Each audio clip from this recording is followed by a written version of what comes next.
IELTS reading এর true false এবং not গিভেনের মধ্যে সামান্য যে একটু আকাশ পাতাল পার্থক্য রয়েছে, আমি 100% সেটার কনফিউশন দূর করার চেষ্টা করতেছি। যদিও ফাইনাল পরীক্ষায় শতভাগ কারেক্ট আনসারের জন্য ক্যামব্রিজ থেকে আরো অনেক বেশি প্র্যাকটিস করতে হবে। ট্রু ফলস এবং নট গিভেনের মধ্যে দুটো বিষয়, একটা হচ্ছে প্রশ্ন আর একটা হচ্ছে প্যাসেজ। আইএলসে সাধারণত রিলিজিয়াস কোনো বিষয় থাকে না। এই জন্য আমি যেটা ফান করে বলি যে সবার উপরে প্যাসেজ সত্য তাহার উপরে নাই, মানে প্যাসেজ ইজ অলওয়েজ রাইট। প্রশ্ন কখনো ট্রু হবে, কখনো ফলস হবে, কখনো নট গিভেন হতে পারে। এখন আসুন খাতা কলমে একটু লিখুন, ট্রু কখন হবে? ট্রু তখনই হবে যখন প্রশ্নের কথাটা প্যাসেজের সাথে হুবহু মিলে যাবে।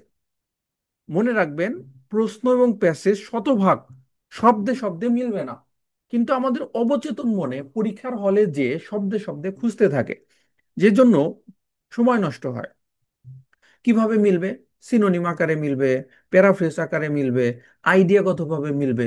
তো যেভাবেই হোক অর্থগতভাবে মিলবে।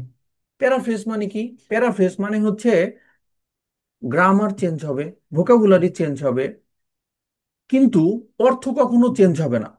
আমরা যেমন বাংলায় বলে থাকি মায়ের হবে সাউন্ড হবে না, চৌধুরী সাহেব। তার মানে ট্রু কখন হবে? এক কথায় আমরা বুঝে ফেলি, প্রশ্নের কথা প্যাসেজের কথা শতভাগ অর্থগতভাবে মিলে গেছে। আচ্ছা, এখন আসুন ফলস। ফলস কখন হবে? একটা তথ্য আপনাকে বললেই আপনি সেটাকে ফলস বলতে পারবেন না যতক্ষণ পর্যন্ত সেটার প্রমাণ না পান। এখন প্যাসেজের যে প্রশ্নের যে কথাটা দেয়া আছে সেটা প্যাসেজ থেকে বিপরীত হবে, বা প্যাসেজ পড়ে বুঝতে পারবেন প্রশ্নের কথাটা একটা মিথ্যা, প্রশ্নের কথাটা ভুল, প্রশ্নের তথ্যটা বিপরীত। যেমন বাংলাদেশের অনেকেই বলে যে আমার শুধুমাত্র বাংলাদেশের নাগরিকত্ব আছে, কিন্তু তার কথাটা আপনি মানবেন, সত্য মানবেন। কখন ফলস বলবেন? যখন আপনি যে কোনো ভাবে প্রমাণ পাবেন যে না, তার বাংলাদেশের বাইরেও মালয়েশিয়া অথবা কানাডা অথবা অস্ট্রেলিয়াতেও তার নাগরিকত্ব আছে। সো আদালত কোনো মানুষকে ততক্ষণ পর্যন্ত দোষী বলে না যতক্ষণ পর্যন্ত প্রমাণ না থাকে। এট দ্য সেম টাইম আপনি একটা সেন্টেন্সকে ততক্ষণ পর্যন্ত ফলস বলতে পারবেন না তো যতক্ষণ পর্যন্ত প্যাসেজের সেটা প্রমাণ না পান। সো ট্রু এবং ফলস শতভাগ আপনার কাছে তথ্য থাকতে হবে, প্রমাণাদি থাকতে হবে। প্রমাণাদিটা কোথায়?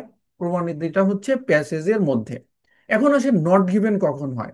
যখন একটা সেন্টেন্সকে শতভাগ ট্রু বলতে পারতেছেন না, শতভাগ ফলসও বলতে পারতেছেন না, সেটাই হচ্ছে নট গিভেন।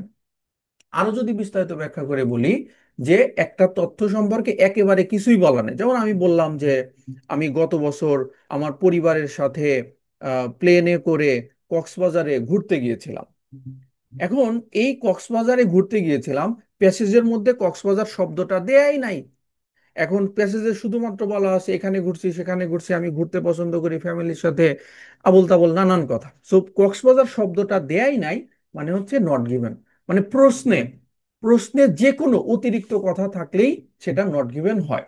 ধরেন প্রশ্নে দেয়া আছে যে কম্পারেটিভ ডিগ্রি আছে, সুপারলেটিভ ডিগ্রি আছে, প্রশ্নে আছে he is the only man, কিন্তু প্যাসেজে তার ছাড়া আর কারো কথা বলা নেই, শুধুমাত্র একজন ব্যক্তি সম্পর্কে বলা আছে।